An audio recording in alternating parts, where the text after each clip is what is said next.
All right, so let's dive into something that you might need, like right this second, buddy taping. Mm, We're talking about that handy trick for finger injuries. right. Um, we've got a really detailed guide here to help you get this right.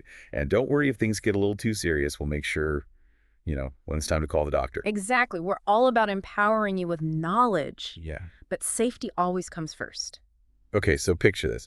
You're chopping veggies maybe a little too enthusiastically, and suddenly, ouch, you've given your finger a good whack. Oh. What's the very first step?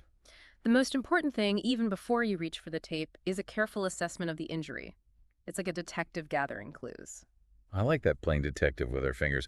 But why is that so important? Mm-hmm. I mean, isn't buddy taping pretty straightforward? Well, buddy taping works wonders for sprains and strains, Okay. those injuries to ligaments and tendons. Mm-hmm.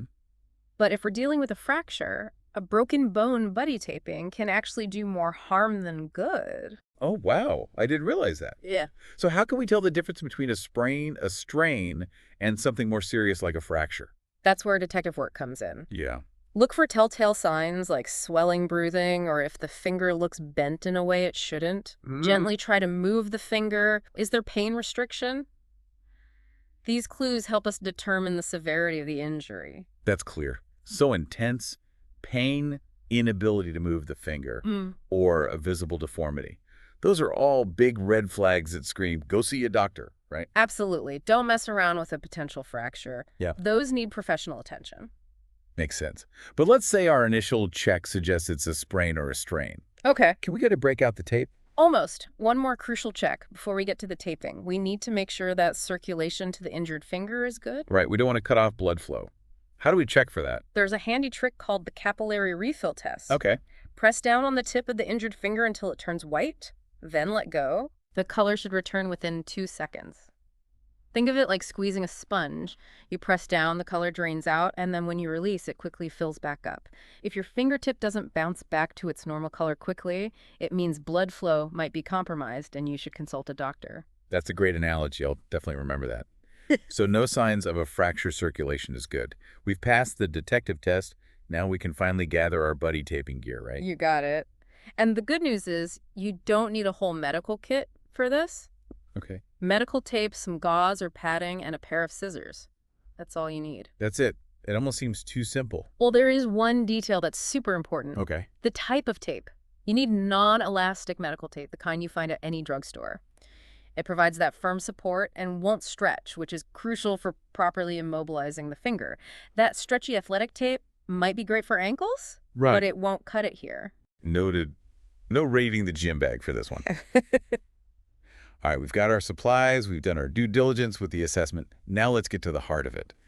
How do we actually buddy tape a finger? All right, now for the buddy system in action. As the name suggests, we're going to pair the injured finger with a healthy neighboring finger for support. So which finger gets to be the buddy? You'll usually choose the finger right next to the injured one. Okay. This gives the best support and helps limit movement. So if your ring finger is hurt, its buddy would be the middle finger. Makes sense. Now, how do we position the fingers for the taping? Keep the injured finger and its buddy close together but not jammed in there. You want a slight bend in both fingers, a natural, relaxed position. Remember, we're supporting the injured finger, not trying to squeeze the life out of it. Okay, fingers are positioned. What's next? Before we even think about wrapping the tape, let's think about comfort. Okay. That's where the padding comes in. Place a small piece of gauze or padding between the fingers.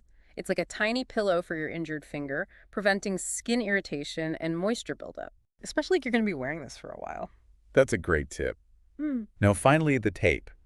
How do we go about wrapping it? First, cut a piece of tape long enough to wrap comfortably around both fingers. Mm-hmm. Starting at the base of the injured finger, near the first joint, begin wrapping the tape around both fingers. Make sure it's snug, but not cutting off circulation. You don't want to create a tourniquet. Right. Then wrap the tape around again at the level of the second joint, giving that injured finger 2 secure anchors. Okay, 2 anchors. Yeah. Is that it? Are we good to go? Almost. After you finish taping, there are a couple of things to double check. First, make sure the fingers can still move a little bit. We're aiming for support, not complete rigidity. Right. Second, check that circulation is still good. Remember that capillary refill test? Yeah. Do it again on the injured fingertip just to be sure. Right. Safety first. Yeah. What if the tape feels a little too tight or loose? Easy fix. Okay. You can always adjust the tape. If it's too tight, gently loosen it. If it's too loose, add another layer of tape for more support. It's all about finding that sweet spot between support and comfort. Okay, we've assessed the injury, gathered our supplies, and successfully buddy taped our finger. Feeling pretty confident. But this is just the beginning, right? What about aftercare? You're absolutely right. Buddy taping is just the first step on the road to recovery. Aftercare is equally important to ensure everything heals properly. And that's what we'll dive into next. So we've got our finger all taped up, it feels supported, but now what should we be watching for in the days after buddy taping? That's where being observant comes in. Uh, Think of yourself as your finger's bodyguard, always on the lookout for any trouble. okay, I like them on bodyguard duty. What kind of trouble should I be looking for? The main thing you want to watch out for is any increase in pain, swelling, or discoloration. Hmm. Those could be signs that the tape is too tight or that something else might be going on that needs a doctor's attention. So if the pain gets worse instead of better, that's a sign that something's not right. Right. What about other sensations like numbness or tingling? Those can be red flags, too. Okay. Numbness or tingling could indicate nerve compression, and that's definitely something you'd want to get checked out. That makes sense. So pain, swelling, discoloration, numbness, tingling, those are all on my watch list. What about the tape itself? How often should we be changing it? You'll want to reapply the tape every day or two or sooner if it gets loose or dirty. Okay. And when you remove the old tape, take a moment to gently wash and dry the area.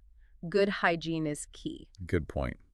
Now, even though it feels supported, we can't just go back to using the injured finger like normal, right? Exactly. Think of the buddy tape as a reminder to take it easy. Yeah. You'll want to avoid activities that put stress on the joint, like typing writing or lifting heavy objects. So the buddy tape is providing support, but it's not a magic cure.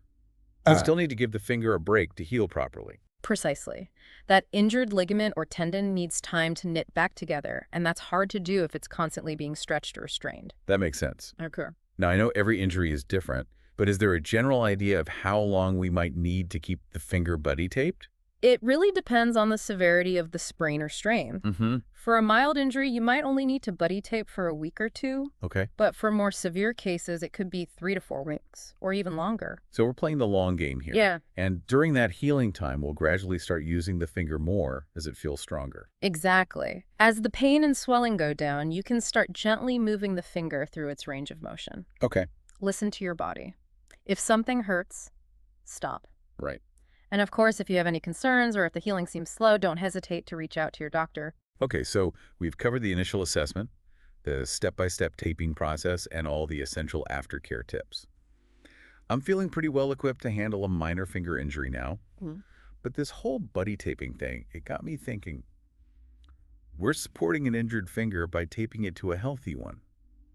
Is this buddy system something we see elsewhere in the body? What's fascinating is that this principle of immobilization to promote healing is actually a recurring theme throughout the body.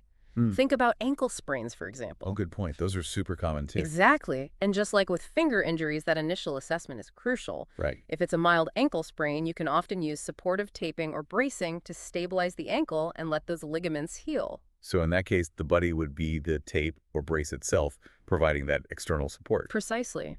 It's all about restricting movement to allow those injured tissues to mend. And just like with buddy taping a finger, it's important to monitor for any signs of complications, reapply or adjust the support as needed, and gradually increase activity as the ankle heals. It's amazing how this simple concept of buddy support can be applied in so many different ways. What other examples come to mind? Well, if we think about the spine, there are situations where bracing or support garments might be used to help stabilize the back and promote healing. Think about those back braces people wear after a back injury. Right. It's like giving your back a buddy to help it recover. Exactly. And, it goes beyond just physical injuries. Think about emotional support systems, the friends and family who are there for you during tough times. It's like having a buddy for your mental and emotional well-being. That's a great point. We've gone from buddy taping fingers to buddy taping ankles, back braces, and now even emotional support. This idea of providing support and stability has such wide-ranging applications. It really highlights how interconnected things are. Whether it's a physical injury or an emotional challenge, having that buddy support can make the healing process smoother and more effective. Absolutely. So listeners, next time you see someone sporting a buddy taped finger, remember it's more than just a quick fix. It's a reminder of the power of support and the body's incredible ability to heal. And it's a concept that extends far beyond just fingers. Well said. And as you go about your day, consider this. Where else in your life might this buddy system, that concept of support and stabilization, be beneficial? Could you be a buddy to someone in need? Or perhaps you could benefit from seeking out a buddy for yourself. It's a thought-provoking question to ponder. Food for thought, indeed. A huge thank you to you for sharing your expertise with us today. And to our listeners, thanks for joining us on another deep dive. Until next time, stay curious, stay informed, and remember, sometimes all you need is a good buddy. It's fascinating to see how this simple concept of buddy taping a finger opens up a whole world of thinking about support and healing in the body. It really does highlight how interconnected things are. Yeah. And it's not just about external support like tape or braces. Sometimes the buddy system is about understanding how different parts of the body can support each other. Oh, I like that. So it's not always about adding something external. It's about recognizing the support systems that are already built in. Can you give me an example? Absolutely. Think about our muscles. Okay. We often talk about muscles in isolation, biceps, triceps, quads, but in reality, muscles work together in pairs or groups to create movement and stability. Right, it's like a team effort. Exactly.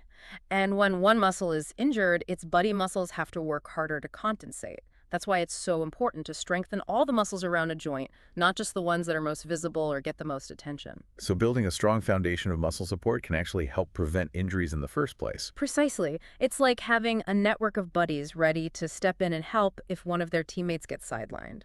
I love that analogy. It really brings home the importance of taking a holistic approach to our bodies. Absolutely. And it goes beyond just muscles. Yeah. Think about our bones. They provide the framework, the support system for everything else.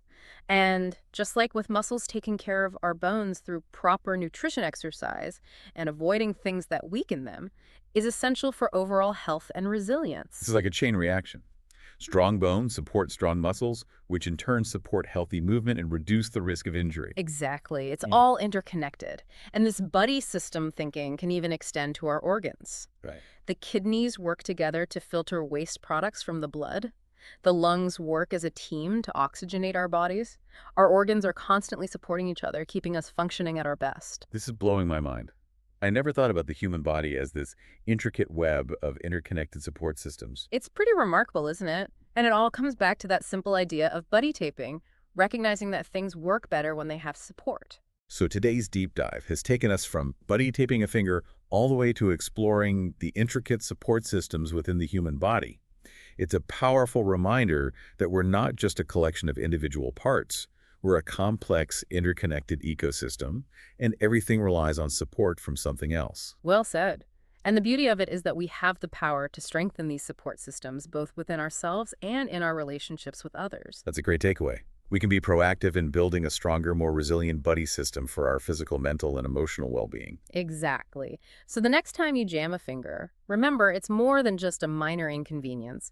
It's an opportunity to reflect on the incredible power of support and the interconnectedness of all things. Beautifully put. Yeah. A huge thank you to you for sharing your wisdom and insights with us today. And to our listeners, thanks for joining us on this incredible deep dive. We'll see you next time. You've been listening to the Learning Podcast, a production of metaNESTA. Remember, learning is a journey, one step, one insight, one skill at a time. We'll see you next time. Keep learning, stay curious, and as always, be awesome.